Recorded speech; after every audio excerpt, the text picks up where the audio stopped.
commentaires. On présente le film sans nos commentaires.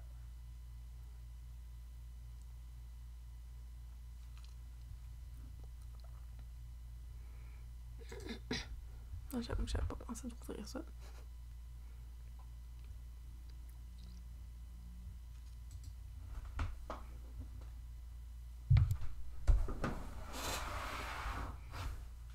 On va présenter The Crowd.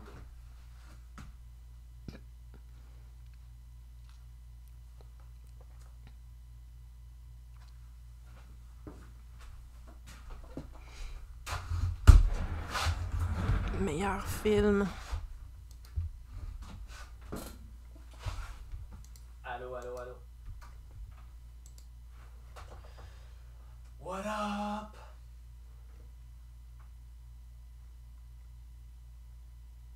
Prête? Mm-hmm. Bon, ouais. Je mets un gros bruit. Je sais pas si on l'entend. J'imagine que non.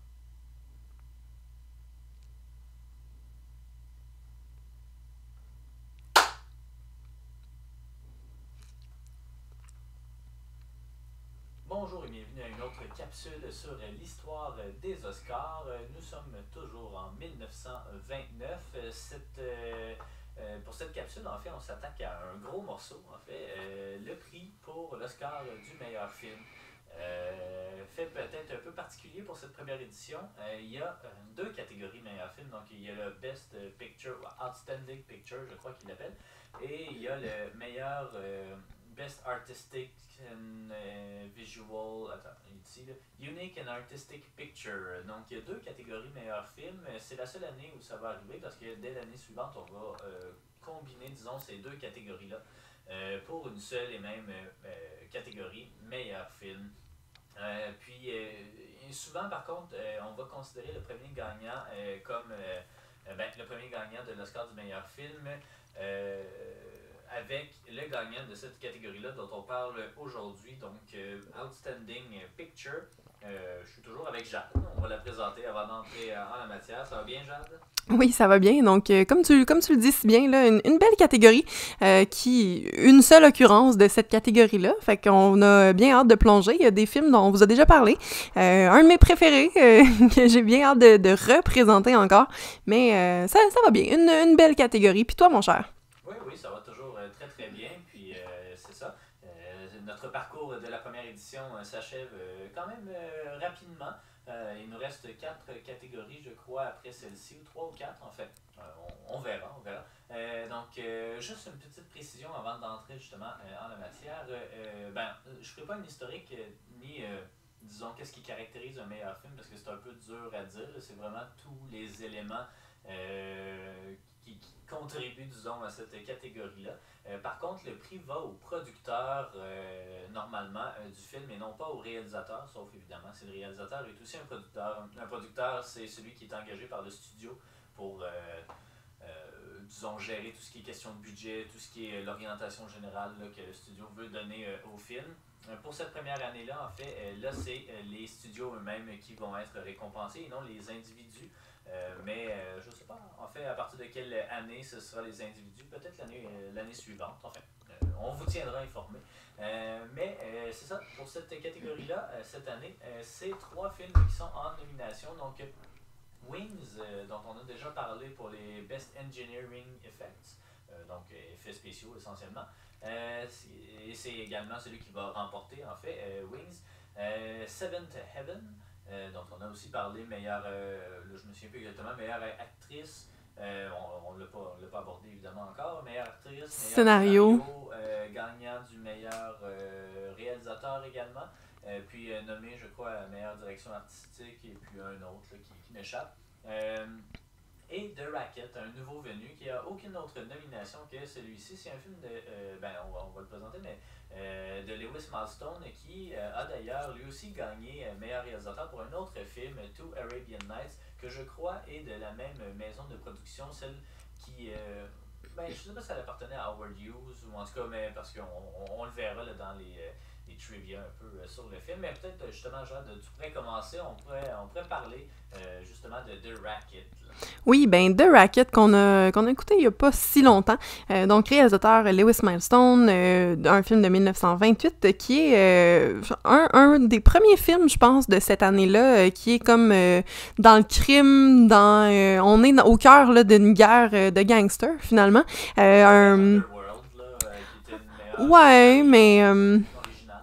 mais tu sais, là, on est plus dans la prohibition, on est dans des guerres avec une famille italienne, les Scarsi, puis les autres, je me rappelle pas leur nom, là, mais qui se livrent une guerre à New York, puis ils ont comme l'accord un peu de la police là, pour se piler dessus sans faire trop de dommages. Ça se passe pendant la prohibition, donc tout ça est à cause de l'alcool, puis ça se passe à New York aussi. Ben non, peut-être pas à New York. Ben on sait pas en fait. New York, Chicago peut-être, dans une grande ville américaine, on va le dire comme ça. Puis ben peut-être, je sais pas, parce que il y a des rues qui sont mentionnées, mais qui sont pas des rues qu'on connaît. Là, c'est des numéros d'avenue, mais le coin c'était un numéro avec une rue dans le fond nommée. Puis c'est pas quelque chose qu'on connaît de New York. Fait peut-être pas effectivement, mais sait-on jamais. Puis c'était un film, c'est ça, qui nous amenait ailleurs, là, des autres qu'on avait déjà vus. Donc, dans la distribution, on a Thomas Mahan, Louis Volheim, puis Marie Prévost, donc certains qu'on a déjà vus ailleurs. Ben, Louis Volheim, justement, avait joué dans Two Arabian Nights de Lewis Milestone également. Dans celui-là, c'est lui qui interprète, en fait, Nick Scarsi, qui est comme le parrain de la mafia, si on veut. Ben, et voilà. D'une des mafias. Une des deux familles, ouais. Puis, dans le fond, un petit résumé, là, vraiment, vraiment simple. Donc, on suit le capitaine James McQuigg de la police, évidemment, qui essaie de faire arrêter le parrain de cette famille-là, donc Nick Scarsi. Puis, Scarsi, lui, essaye d'enjôler la police, les juges, puis tout ça, pour faire en sorte qu'il soit pas inculpé jamais. On suit un peu sa famille, les aventures là, des deux familles de mafia, puis tout ça. Donc, voilà. Puis, plein de beaux crimes qui se passent en même temps. Ouais. Donc, le film est produit par le Caddo Company, C-A-D-D-O. C'est eux, c'est ça, qui ont la nomination. J'avoue que je connais pas vraiment ce studio-là par opposition aux deux prochains, mais voilà, je pense que ça, Howard Hughes était impliqué en quelque part là-dedans. ben, oui, ben, j'allais enchaîner peut-être justement parce que le film a longtemps été considéré comme perdu jusqu'à temps qu'on retrouve une copie là, de ce film-là dans les archives d'Howard Hughes, justement. Ouais. Fait que, tu sais, peut-être justement... ouais. Qui était perdu jusqu'à temps qu'on le retrouve. Donc, voilà, deux films de Lewis Milestone qu'on sait aussi qu'il travaillait déjà avec Hughes à l'époque. Donc, voilà. Puis, ça a été basé aussi là, sur une pièce du même nom. Exactement. Donc, on peut passer à Seventh Heaven. Ouais, je te laisse. C'est un film de la Fox, qui est un des films qui va vraiment établir le studio Fox comme un des studios prédominants ou proéminents, en fait. Ça veut dire à peu près la même affaire. À Hollywood. On en a déjà parlé, c'est ça. Donc, réalisé par Frank Borzage, qui va gagner l'Oscar du meilleur réalisateur. Sorti en 1927, un film drame, romantique, un peu de guerre aussi, et qui met en vedette Janet Gaynor, Charles Farrell, Albert Grant et David Butler, qui raconte, c'est ça, cette histoire d'amour entre en tout cas, quelqu'un qui travaille dans les égouts, je sais pas comment ça s'appelle, quelqu'un qui travaille dans les égouts, mais bon, donc Chico, qui justement rêve de devenir balayeur, puis un jour il sauve une jeune femme qui est interprétée par Gaynor, puis les deux font semblant en fait d'être un couple pour conserver un alibi. Puis évidemment, ils vont tomber amoureux, mais ils vont être séparés par la conscription de la Première Guerre mondiale. Puis ce sont, on l'a déjà mentionné également, mais c'est le premier d'une série d'une dizaine de films entre Charles Farrell et Janet Gaynor. Gaynor qui va d'ailleurs remporter l'Oscar de meilleure actrice pour cette première édition, pour ce film et pour deux autres films qu'on va aborder éventuellement aussi. Puis le troisième film est le film qui va remporter finalement le fameux Wings. Et oui, donc Wings, dont on a déjà parlé pour les effets spéciaux qui étaient quand même assez impressionnants, de la Paramount Famous Lasky.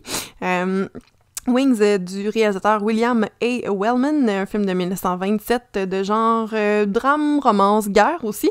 Il se passe une bonne partie dans la guerre, donc avec Clara Bow, Charles Buddy Rogers, Richard Arlen, Jobina Ralston et Gary Cooper.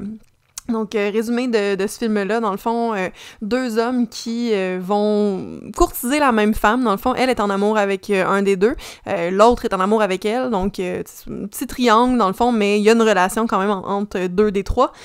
Puis les deux hommes vont être embarqués là, dans la guerre, devenir des pilotes de guerre, ouais, c'est ça, c'est pour tirer là, sur les autres. Puis... développer une certaine amitié parce qu'au début, ben, ils sont en rivalité, c'est sûr, puis développer, c'est ça, cette espèce de lien là qui va les unir là, pendant la guerre, puis c'est une très belle histoire qui se développe entre les deux hommes, donc ben voilà, puis encore une fois, lui aussi, on l'avait cru perdu, jusqu'à ce qu'on retrouve une copie, cette fois, à la Cinémathèque française, puis c'est le seul film muet à gagner l'Oscar du meilleur film, sauf The Artist, qui est, bon, film muet, oui, là, mais c'est ça. Exactement. Puis, dans le fond, il y a plein de choses là, qui ont été faites pour ce film-là pour comprendre comment les avions réagissaient en vol, comment filmer avec la caméra, tout ça. Donc, on a fait voler des avions dans les nuages pour comprendre la vitesse là, à laquelle ils allaient. C'était la première fois qu'on filmait des acteurs aussi dans les airs. Puis les plans sont beaux, là. Pour vrai, ça a pas mal vieilli du tout. Surtout, tu sais, avec les prouesses techniques d'aujourd'hui, mais... sur place 100 ans avant, tu sais, le travail est vraiment exceptionnel.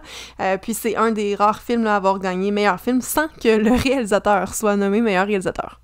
Oui, exactement. Donc, des trois films, quel a été ton préféré? Je m'en doute évidemment. Là. Puis juste une petite précision, là, parce qu'on va aborder un peu les films selon notre appréciation, selon divers critères en fait là, qui font d'un film un meilleur film. On va porter attention à la distribution, au jeu des acteurs, des actrices, à l'ampleur aussi, parce qu'il faut se remettre à l'époque, 1927-1928, il n'y avait évidemment pas de CGI, les effets spéciaux n'étaient pas faits de la même façon. Quand tu voyais, je sais pas, 50 personnes à l'écran, ben, il y avait bel et bien 50 personnes à l'écran. Donc, il y a cette ampleur-là, cette envergure-là que je crois a dû peser quand même lourd dans la balance à l'époque auprès des membres votants. Mais on va l'analyser sous toutes ses formes, peut-être un peu moins sous la musique, parce que les versions qu'on a écoutées, je crois que c'est des nouvelles pistes sonores, parce qu'à l'époque, évidemment, chaque théâtre présentait sa propre piste sonore, donc c'est impossible de savoir là, quelle était l'ambiance sonore qui régnait à l'époque. Mais bon, ça va, dès l'année suivante, en fait, ça va être ça va être des films parlants, donc on va pouvoir maintenant juger de cette trame sonore-là. Donc on va discuter un peu de ces trois films-là qui méritaient de gagner et qui ne méritaient pas de gagner. Je te passe la ouais. Ben, en fait, sans surprise, là, je l'ai déjà dit, je l'ai dit à chaque fois que j'en ai l'occasion, vraiment, là, Wings, c'est tellement un bon film. C'est un film qui a réussi sous beaucoup d'aspects. Il y avait des innovations techniques. Bon, oui, c'est sûr, les plans dans les airs, tout ça, mais aussi d'autres plans, là, quand la voiture s'en vient, puis qu'on le sait que c'est un écran, puis après ça, puis que c'est fake, en fait. Puis après, il y a quand même un bout de l'image qu'on voit plus en avant, dans le fond, qui, lui, se passe pour vrai. Puis là, c'est ça, on se balance dans des balançoires, puis il y a l'auto qui s'en vient en arrière, l'auto s'en vient pas, en fait. Puis là, ben, ça s'en vient dans l'image des gens qui se balancent. C'est un peu difficile à expliquer, là, je le fais vraiment mal, mais c'est ça, il y a des super beaux aspects techniques, justement. L'histoire est vraiment bonne. Tu sais, oui, ça vient parler là, de la guerre, puis de, tu sais, essayer de faire naître un peu du patriotisme américain. Par contre, c'est super bien fait. Il y a comme une belle histoire qui se développe entre ces deux gars-là qui, au départ, sont quand même rivaux séparés puis tout ça qui veulent courtiser la même femme, mais finalement ça devient des frères dans la guerre. Puis il y a aussi le fait que celui qui est en relation avec la fille, il va jamais dire à l'autre ce qui se passe entre eux parce qu'il sait qu'il est en amour avec. Puis, tu sais, il y a des histoires de photos dans des médaillons, puis des porte-bonheur de guerre, puis ça. Puis, c'est beau à voir cette relation-là qui se développe entre les deux. Je trouvais, surtout à un moment donné, ben, vers la fin, ils vont se tirer dessus parce qu'ils vont penser là, être dans des camps ennemis. Puis, ben, c'est pas mal difficile de parler à quelqu'un quand t'es dans un avion puis que tu te fais tirer dessus, finalement. Mais c'est tout ça, toute cette ambiance-là. Il y a les personnages qui arrivent et viennent. Il y a des super beaux plans quand le gars est sous dans un bar. Il y a des... la fameuse scène, en fait, où la caméra c'est comme un travelling sur des tables, mais on voit pas de rails, on voit pas rien, puis ça a été sûrement repris, il y a comme 12 tables là, qui sont toutes synchronisées, qui font les mêmes actions, puis la caméra qui traverse ça, il y a des bulles pour représenter le fait d'être ivre, c'est vraiment beau, c'est vraiment le fun, puis je sais pas quoi dire de plus, pour vrai, c'est venu me chercher ce film-là, puis je trouve qu'il mérite amplement d'avoir gagné, non pas seulement pour ses innovations, mais pour tout le reste qui est somme toute assez simple. L'histoire est pas si développée que ça, mais c'est super bien rendu. Puis je suis bien d'accord avec ce prix-là, dans le fond. Ouais, exactement. Moi aussi, je suis quand même assez d'accord.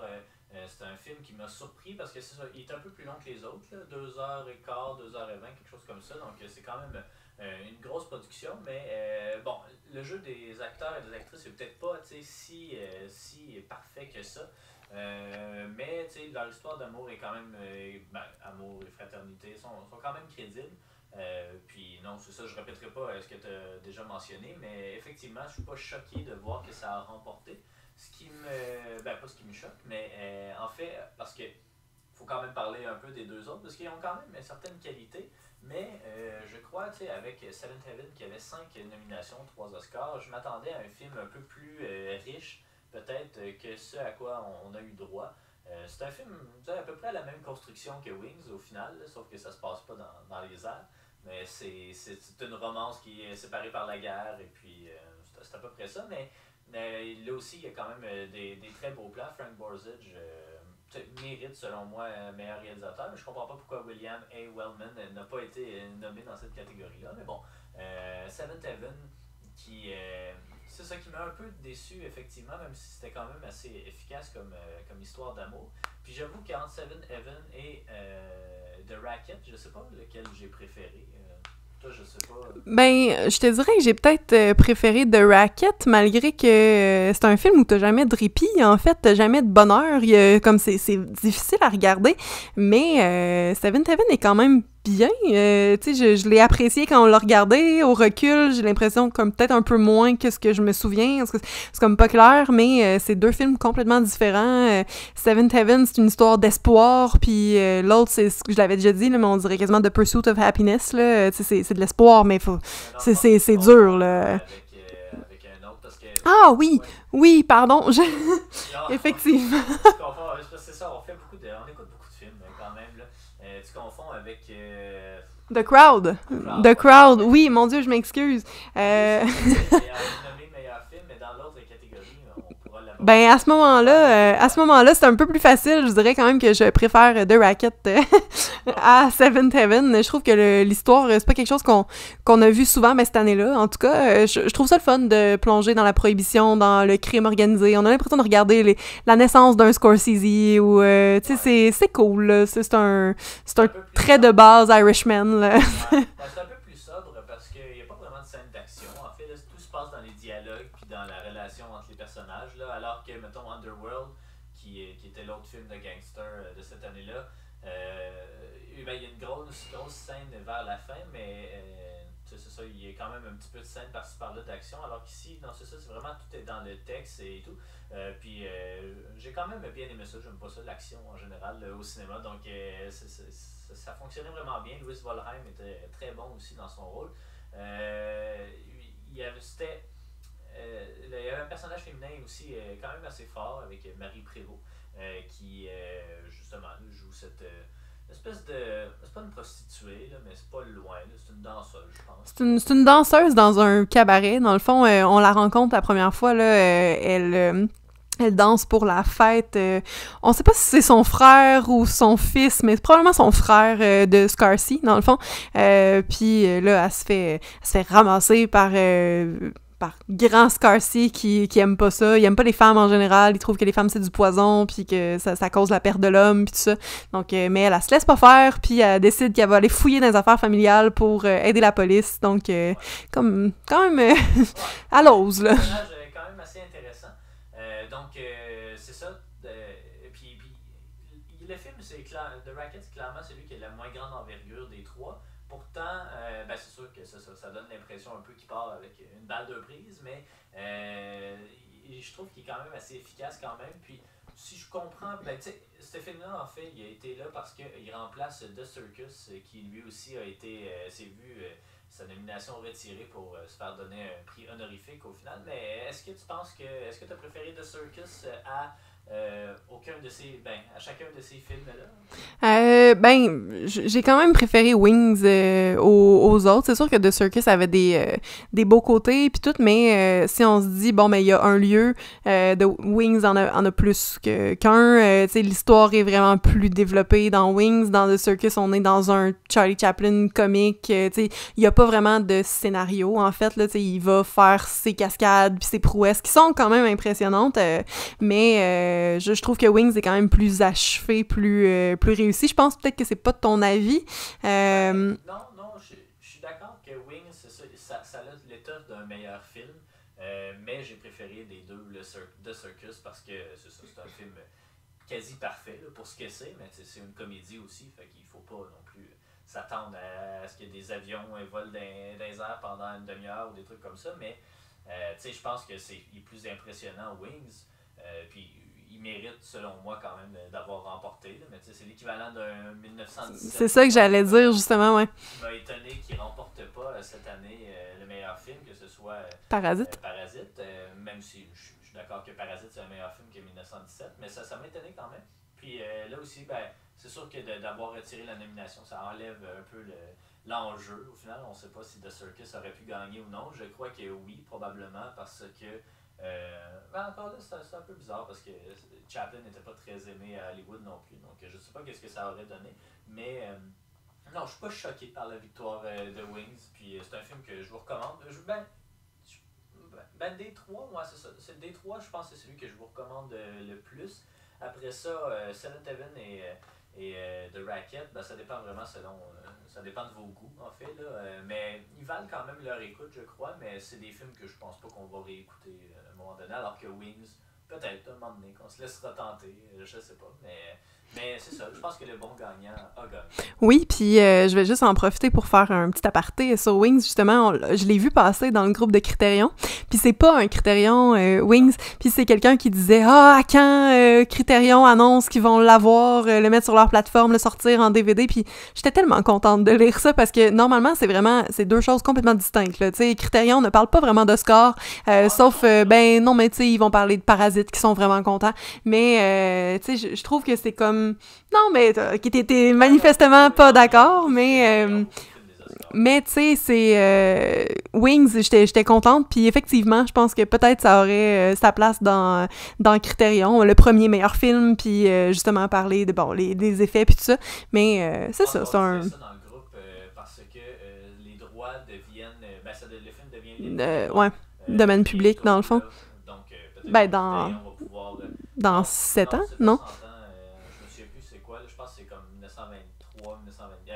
2023, 2024, Ouais. quelque chose comme ça. Donc peut-être éventuellement. Puis oui, c'est parce que Criterion, on a l'impression des fois qu'ils boudent les Oscars, mais c'est qu'ils font l'effort de dénicher des films. Puis souvent, les films qui gagnent des Oscars, c'est des films que les studios veulent protéger puis qui refont en DVD, en Blu-ray, en 4K. Fait que pour Criterion, ça devient moins intéressant à ce moment-là.